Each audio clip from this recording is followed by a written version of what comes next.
something happened in my life. I attended a university called York University. And at York University, every year, there's an annual showcase of talent by Caribbean students. And so, this man, Ivor Piku, and I'm going to name him because I'm a storyteller and because in story, you name people to mark their spot in history. So he was the coordinator, and he said, "We need a play. We don't have a play. I need someone to write a play." And because I like daring things and I'm a little bit of a practical joker, I put my hand up. You know, in hip hop, they say, put your hand up and then you take it down, right? So I put my hand up, and he said, "I want you to write the play." I said I could do that. I'd never really written a play in my life, but what I had in the background was this. I grew up in front of a sugarcane factory in Barbados. I grew up across the road from the beach. So I saw all kinds of people engaged in the tourist economy, and I saw people who were fishermen. So I had a lot of that background of people who went to rum bars and who told stories in the sugarcane fields. That was my backdrop. And it was that experience, an experience of living with my grandmother, that gave me the degree in that moment to put my hand up and say, I could do that. And then he said, the craziest thing, I need the play tomorrow. La, la, la, la, la, la. I wasn't expecting that. But because I had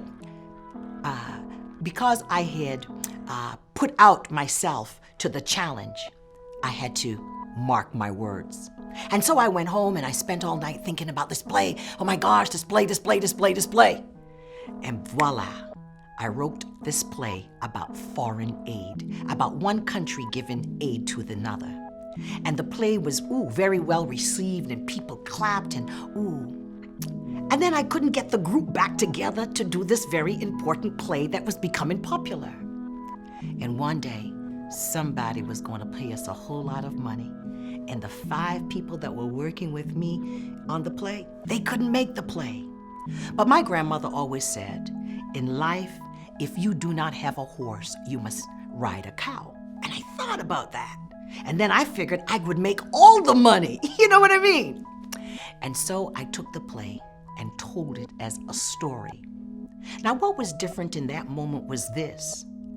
As a person standing on a stage, being the backdrop, being the entire cast, I had that first experience of seeing how story impacted human emotion. I saw people laugh.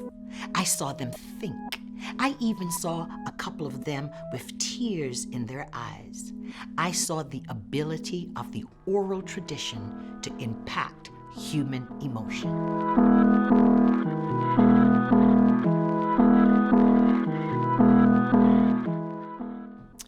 One day, I went to the country of Antigua and Barbuda, another beautiful place in the Caribbean, English-speaking country. And while I was on my way to the beach, I realized something. I had not read the paper for 2 whole days. And anybody who knows me, you know that I'm a reader of information and news. I want to know what's happening in the world at all times. As a matter of fact, I should be working for like one of those big broadcasting people. And I saw this woman who was selling her wares at the side of the road on my way to the beach. She had all kinds of cakes. She had all kinds of sweets. She had all kinds of goodies that she was selling. And I looked at all the things that she was selling, and I noted she didn't have papers. And I said to her, "Excuse me, madam, where can I buy the newspaper? I have not read the news for 2 days." And she looked at me with a little bit of a puzzle. And she said to me, "Excuse me, when you come back from the beach, I will tell you the news because the information would have come from town." I was fascinated like that. Oh my gosh, this woman was prepared to tell me everything in the newspaper on my way back to the beach. How cool is that? And so I went to the beach and I had a good time and I swam and I looked hot on the beach and tra-la-la, rickety-rickety-day, because I was from foreign Canada. And on my way back to the place I was staying, I totally forgot all about the lady. And as she saw me, she said, hey, news come from town. Let me tell you the news of the day. I was fascinated by that, fascinated. And so I went across the road and I went over to her. And she said this to me. The news of the day is this. The President of America was sending aid to our country, and he was sending it in a bucket. You know a bucket? You're right, a bucket.